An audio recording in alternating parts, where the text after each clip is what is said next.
कोणासाठी भगवंत अवतार घेतो? भगवान परमात्मा हा भक्तांसाठी अवतार घेत असतो.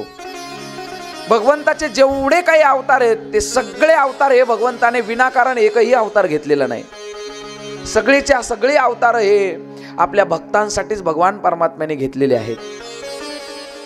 कारण भगवान परमात्म्याला आपल्या प्राणापेक्षा सुद्धा जास्त कोण आवडत असेल ते भगवत भक्त आवडतात. ज्ञानोबराय वर्णन करतात, ते ही प्राणा परवते आवडती मज निरुते, जे भक्त चरित्राते प्रशंसिती.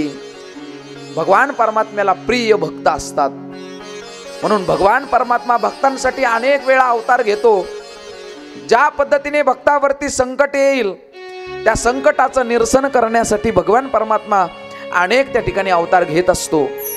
आणि जेवढे काही भगवंताचे अवतार झालेले आहेत ती सगळीच्या सगळी अवतार भगवान परमात्म्याने भक्तासाठीच घेतलेले आहेत.